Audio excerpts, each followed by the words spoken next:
Okay, this is episode 3 of This Week in Webseries. We have with us Chris Greenaway of Venus Spa. Watch Venus Spa on YouTube.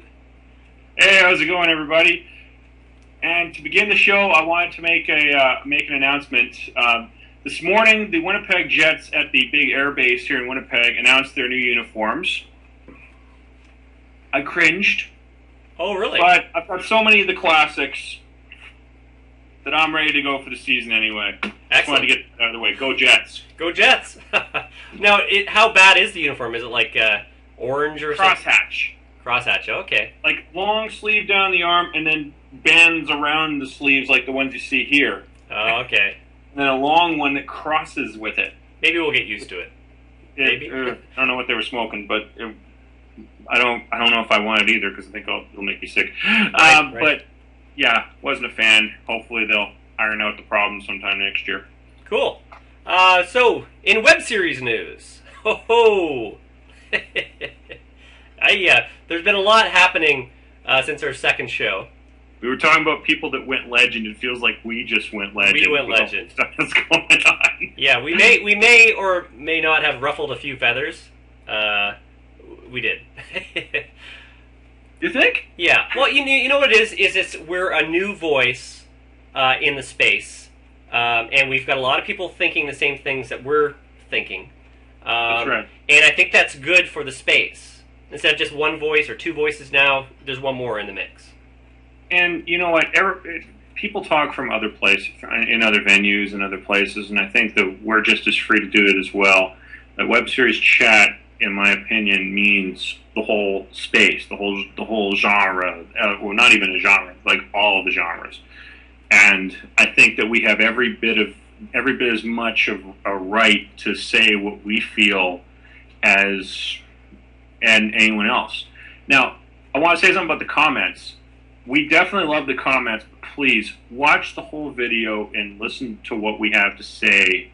And if you don't like what we have to say, go ahead, speak up. You know, we're here for that. You know, people like us, people won't. But please don't make assumptions based on what you heard, and just give what we have to say a chance. Think it through, and then let us know what you think. Because some things were said in the comments by a couple of people that we did not actually say, and I don't think that's right. Yeah. And again, too, we've been talking about the IAWTV awards, and Chris and I are both members, so we paid our dues. We have the right to say how we feel. That's right, and I think that if you're a member, you should speak up.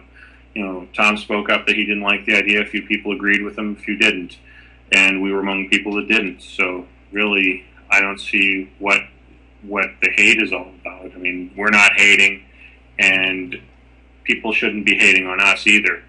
But at the same time, I'm not apologetic of anything I said. I stand by what I said, and Travis, I'm sure you do as well. I do too. Yeah. Now, I think I really like the fact that with the IAWTV, when we were members, we would go to the forum on the website, but there really wasn't much happening there. There wasn't really a good discussion. There's not much. I like a lot of the changes in the forum. I like the fact there's all sorts of resource boards, but people haven't really been posting there yet. My hope is that in time that will change, and when things come up, people will start posting more, and we will be able to get more of a industry trade, everything classifieds, whatever going on. And there's some people doing casting calls on there. There's some people doing some equipment discussion in there. I think that's really the best part of a forum, of an industry forum, is to have resources. That way we can all share a little bit and not just be talking about hot air and other bullshit that just really doesn't help anyone from a industry standpoint, or get views or make money or whatever. Right. Well, I'm enjoying that the conversation has moved to Facebook, where everyone is anyways.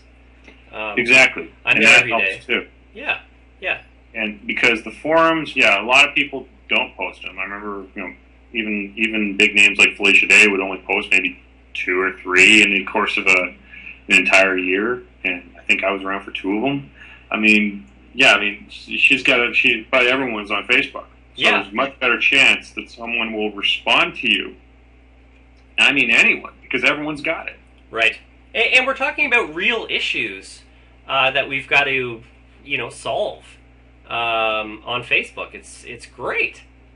Pretty much, and I think that's good for everybody, and hopefully, But I hope that people take that for what it is, and we've dealt with a little bit of everything since last week, and but I hope it continues, because I think ultimately something positive will come from it. I don't think either of us would be here if that wasn't the case. Right. Well, the more comments we got and our reaction to the comments, the more I came to how I felt and how I see a web series being successful, and my eyes have been opened to the fact that the web series space is ignoring YouTubers who are beating television with their numbers. They're getting hundreds of millions of views, and the top guys are millionaires from doing a web series. Like Fred is a web series. He plays a character and he releases videos, and there's a story. And he's the top web series guy in my mind right now, where it used to be Felicia Day was the top. That's the highest you could go to. And web series creator go, oh, well, Felicia Day's the top. She's not the top. The top ones are the YouTubers who are doing shows, series, either variety series or they're making web series, guys. Musicians. Don't forget Justin Bieber, whether we like him or not. He was a YouTube sensation for well over a year before he even got a recording deal. Before Usher had heard of him, before any of the big stars that he rolls with, Selena, his girlfriend, any of the above, he was making money as a YouTube partner, and people were clicking by the millions to check out his songs. Whether you like him or not, kids, it's not that's inconsequential. But he found a way. He took it to levels that Tezonde never could, and so even he did. Kev Blaze, before he ended up in jail, he hooked up with Fred and did a song that became a huge hit on YouTube. That Watch How We Do It, a little quasi-gangsta, but it was a good tune. I'm not a big rap fan, but I liked it. But you get what I'm saying. Musicians, like that Christina Grimmie girl is huge right now.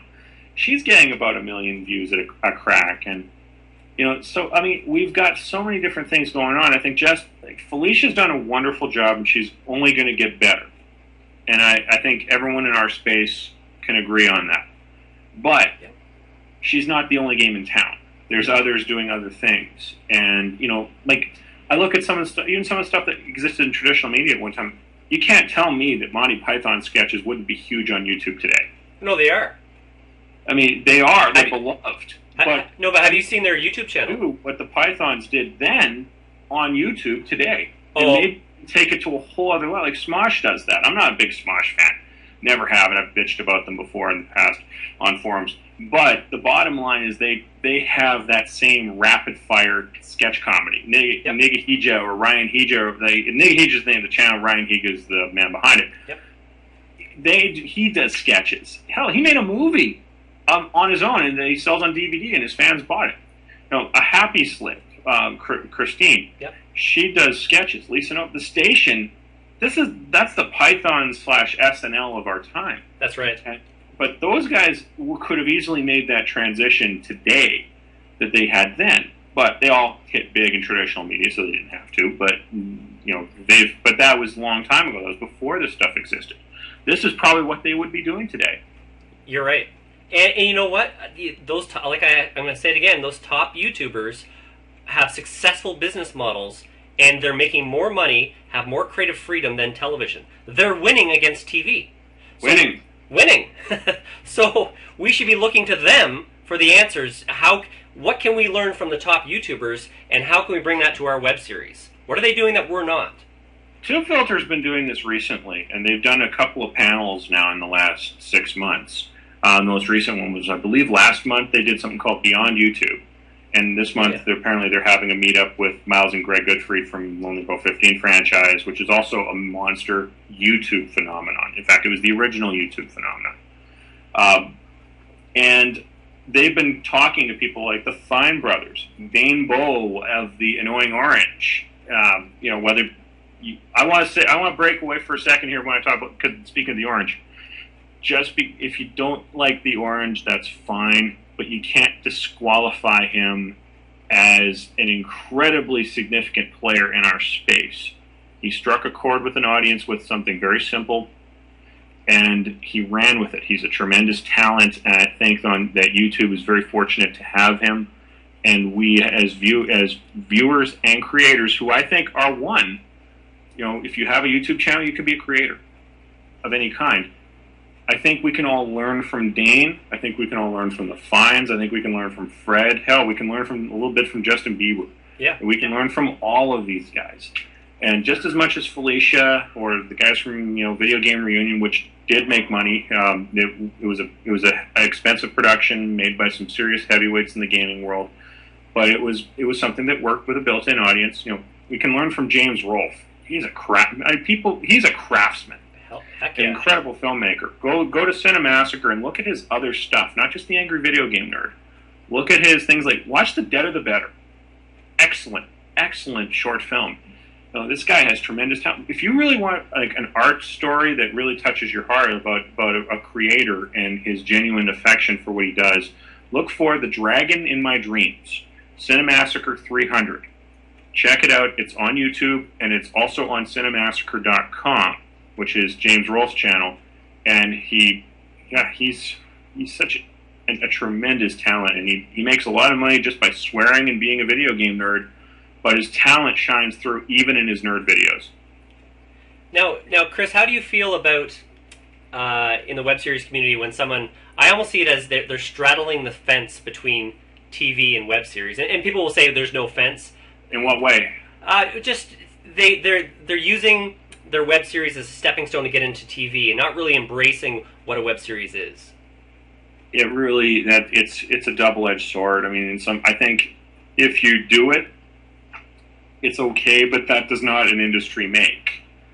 I think that it's good to have showpieces. I know I could probably use one. I could probably clean up Venus and make it and just make a really groovy trailer and whatnot that would be, really flashy. I could probably stand to do that. That's something I haven't done, but I'm sure that I could. Now, what would you use that for, though? Why would you make that? Just as a showpiece for anyone, like from potential sponsors to industry people. If I want to make another project and I want to do something a little bit more ambitious and want to hook up with let's say I want to hook up with Lisa Nova, and her crew, and make a monster production.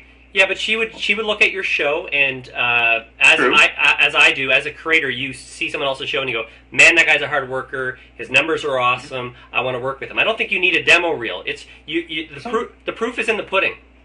Sometimes, but it's always good to have something that can give people a quick taste. Because if someone like Elisa will get a hell of a lot of emails in a day, right? So if she's going through 100, 200 emails in a day, she won't really read them. She'll skim them, because everyone will. Anyone who does have to go through that much mail in a day does. You can't help it. But wouldn't you just use? It's always good to have something a little extra. Wouldn't you that's fine. But I wouldn't build my entire thing around it. Right. I guess that's the point I'm making. Yeah, it's a bad business model. I find it's not working. It's expensive. The risk is high. The reward is limited. Like I was talking to a celebrity, Canadian celebrity, and he's known in the States. He's from a really popular show, and he loves Spell Fury. And his advice to me was to make an amazing 5-minute demo using all the best clips from Spell Fury, shoot new stuff. It's got to be just awesome. And I was like, yeah. But then after the phone call, I'm like, I can't afford that. I can't. I hardly have enough time to do Spell Fury as it is. I can't be spending extra money making this crazy good demo reel. I just can't do it. My fans would turn against me if right now a complaint I get is that the episodes don't come out fast enough. So if I were to be doing this demo on the side, it would just, you really have to, because we have limited resources, we have to focus on one thing. And if you're split between trying to woo television and trying to woo an audience, you're going to fail, because you're not. You almost have to put all your eggs in one basket. That's what's worked for me, and I think that's what's worked for you.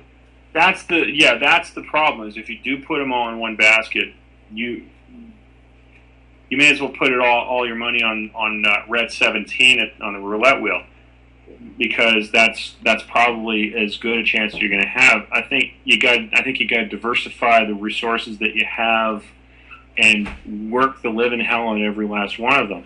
Because if you do diversify, something's going to catch on. Now, that's at the beginning if you're starting out. But in our cases, we had an idea and we crafted it. We developed it. We figured out what we wanted. What kind of viewers are we searching for, and how many different places can we promote our show to? And that's really, like in my case, I had retro gaming, girls in spandex, the 80s in general, leg warmers, some vintage 80s music we were very fortunate enough to get, boom boxes, anything that was an 80s caricature, but anything else that was a specific niche, we went after that as well, if we could. And bikinis, that got into it too. I mean, which is all well and good. I mean, because we were trying to find different things that fit the era, but also fit niches from other audiences that may not have directly come straight to us. Well, you're servicing your niche, and as Tim Street says, you're supersizing, what you're giving the audience. And same with me. It's with a fantasy show. It's like, I gotta have dragons. I have to have elves. I have to have magic swords. I have to have castles. Right. I have to have, you have to just really supersize your audience. And then if you do that correctly, you'll have the numbers. Then you leverage those numbers to get advertisers, product placements, sponsors. Exactly. Sponsors, yeah. Yeah. So I think ultimately, I mean, some niches are bigger than others, and I get that. But and I also know that there's a place for art in our space as well. But at the same time, as we said before, art's not necessarily commercial. If you're doing it for the love of it and you have an artistic vision, then you should make what you believe in and put it out there for the world. That's what art's for. Art is about creativity, communication, and expression. If you don't care if anyone watches your show, well, you're not really an artist, because you're not expressing much and you're not communicating anything. But if you do have a vision and you want people to see it, do it. I wouldn't call it commercial. If it becomes commercial, great. But there's a place for that too. Now, the only problem here is, one thing I'm not liking is something that you mentioned when it came to Felicia, is putting everything behind one person or one thing, because there's so much more out there. It's hard. You don't want to create a glass ceiling that way. So what I would say is there's room for everything. Yeah. And there's room for everybody. And don't get me wrong. I respect Felicia, what she's done. I'm just not really into the show much personally, just because I don't play World of Warcraft, and I can never connect. But what I do is I respect her hard work, her marketing, her business model. She's totally engaged with her fans amazingly, and I respect that, and I look to do that with my own show. But what I'm saying is also there's people out there who are doing a better job of it, making more money. They have more fans, and yeah, again, you might not like the content like an Annoying Orange, but Fred was making $1 million a year. He's beating TV. When he went to TV, he was getting more ratings, like you were saying, Chris, on, is it Nickelodeon? When he did iCarly, it went head to head with a brand new Hannah Montana and blew it out of the water. It drew about 5.5 million viewers for that broadcast, the initial one, and it was one of the highest rated shows Nickelodeon ever done among non-movies, and it was just an off-the-chain moment for YouTube. I remember Michael Buckley talking about it on What the Buck, where he was saying that they were promoting Fred like he was bigger than iCarly, which was one of the biggest things going among teenagers, and that's profound. Yeah, that's like, holy crap! They take this kid that seriously. Yeah, like remember that I showed you that video of Fred's autograph sessions at Hot Topic. You'd think the New Kids on the Block circa 1990 were in town. Yeah, It was, or the Backstreet Boys or Justin Bieber. I mean, this kid was that big, and but that shows us that that's the future. Is that this is the new generation of celebrities. And you look at like Tony at Black Box. He made a web series with YouTube stars. Shane Dawson was in it. Phil DeFranco produced it and appeared in a few. There was a few other. I think iJustine also appeared in one of the earlier episodes. And they added a few, not quite as big as the biggest of the big, but other YouTube names started jumping in here and there as well. It was an anthology show. It wasn't an episodic show like yours or mine, but it was yet another example of, like, when they mentioned in one of those articles, you got to have names to bring views. Well, that's how you do it on the web. Is you bring in a Shane Dawson or a Phil DeFranco or someone, or Jessica Rose even. Yeah. You know, you're going to get views. Like, I think you're a fool if you can't get views with Jessica Rose as your star in your series. Yeah, exactly. Well, and they're the new celebrities. Absolutely. And I think we need to be looking to them. And yeah, they may not, the stories may not be as important, but are they that important in the movies nowadays? Come on. Cowboys and Aliens was all about Indiana Jones and / Han Solo and Bond together fighting aliens. Come on. I mean, I know it didn't do that well, but it was a gimmick movie. Let's be honest. What was that movie? Snakes on a Plane? Snakes on a Plane. Everyone was there to see Samuel L. Jackson say that line as the badass, legendary icon that he is. Yeah. No other reason. The crowd wanted to go nuts when they heard it, and they did. I went too. I paid my exorbitant amount of money for a ticket and saw this, and it was like this. It felt like the Rocky Horror Picture Show, but this is the kind of thing that exists today. And there's some compelling story, and there's always going to be a place for it. Lonely Girl 15 proved that. Yep. Nicola, the Polish version of Lonely Girl 15, which is also drew very well, and that was another success that Equal did, proved these things. But at the same time, there's always going to be star-driven vehicles, even on the web, and YouTube's no exception. Because these guys are the pop stars of our time. Yep. You know, there's going to be album rock, and then there's going to be your pop stars. You know, there's going to be your Pink Floyd, there's your Elton John, your Lady Gaga, and your Pixies and other groups. You know, so yeah, that stuff's going to exist. But I think that drawing a line in the sand on it is not the way to go, and building an industry around something that's not performing is also not the way to go. And I'm guilty as well. I've thought, oh, we're the web series community, and let's ignore these YouTubers. But the thing is, you and I are we're already in the YouTube space a bit, so I've been on the fence about it. But now I'm shifting back to the YouTube side of things, because you know what? Black Box TV, that's a web series. It's not a continuing story, but it's, Fred is a web series. These are guys that are killing it. And their business model is just like doing better than TV. It's beating TV. Those are the guys I'm looking to from now on. There's kids that get their news from Phil DeFranco. Yeah. I mean, there's people who get their news mostly from the Young Turks. That stuff's out there. And, I mean, we have to view it.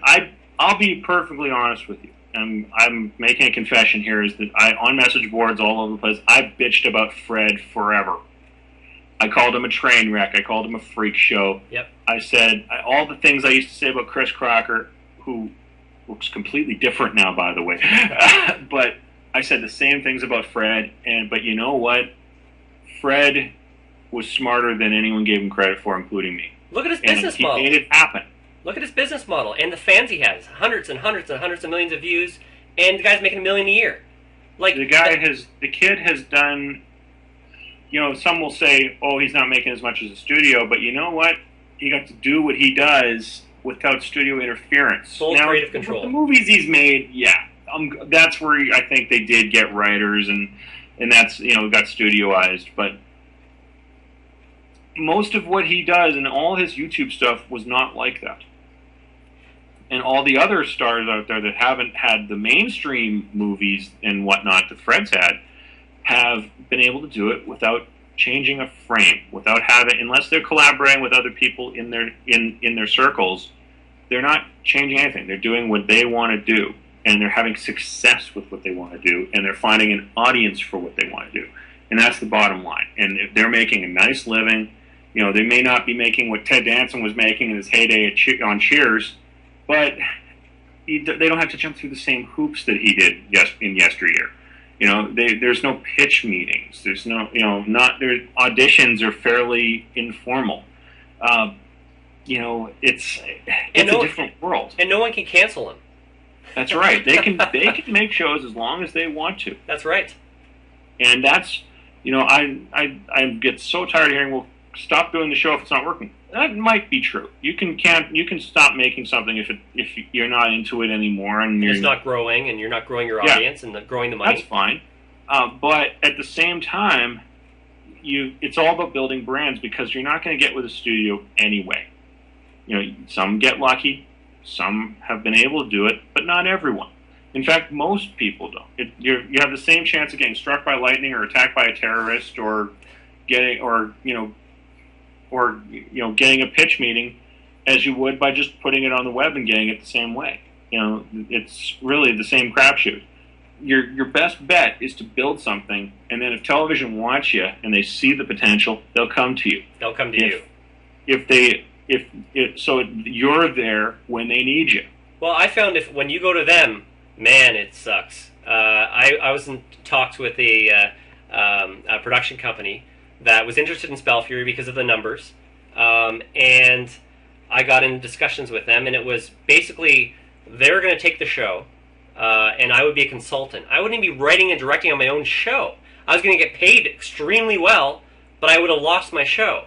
That's a bum deal, man. And but again, they pay you a lot of money to do it, but they take your show away from you, and I won't do that because I'm making money on my show. And we're making more and more money as the show goes on. So I've got a business model that's as much as television would give you up front, but you don't have to start over and rebuild. You can use that as a springboard to something else. And that's what guys like Shane are doing. Lisa Nova's Station is a classic example of this. She could probably get, she got with Mad TV for a while, but she still kept doing her own stuff.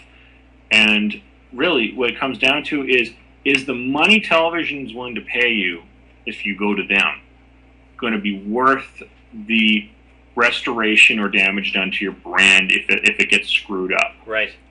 And who's to say you get on TV and it gets canceled after 6 episodes? Then where are you? Or less. Or less, yeah. That happened to The Beautiful Life. Ashton Kutcher put the remaining episodes online, but they were done after 3 or 4 episodes, I believe. He posted the last 2 or 3 or whatever it was up on YouTube afterwards. But yeah, that happens. Like look what happened to Quarter Life. It was a web series that went on television. When they lost television, they lost it all. Yeah. Look what happened with Chris McCaleb when he got geo-blocked with Prom Queen. He's still trying to figure out what to do next because it ruined him and his brand. I don't know if his career is over. I don't think he can ever say never. But he's in a tough spot now, and that it didn't have to be that way, and that's just not right for that to happen to him.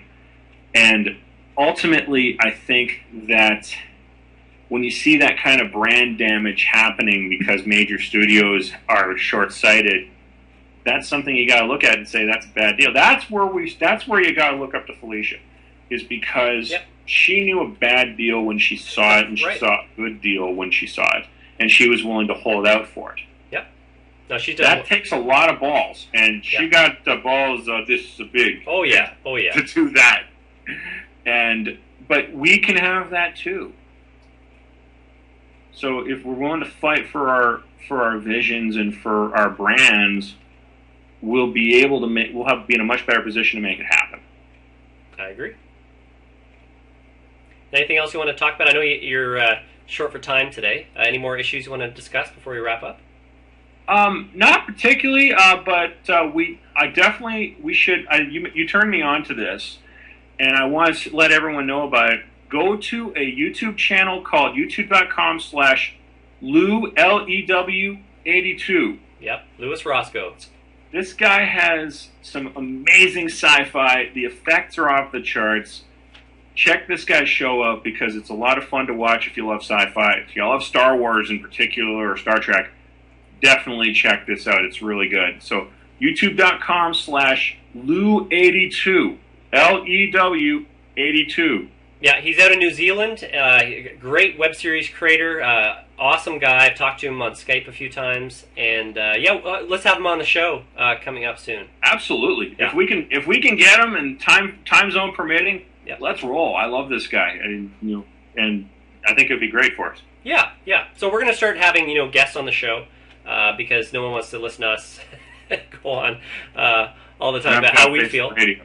Yeah, it's just our opinion.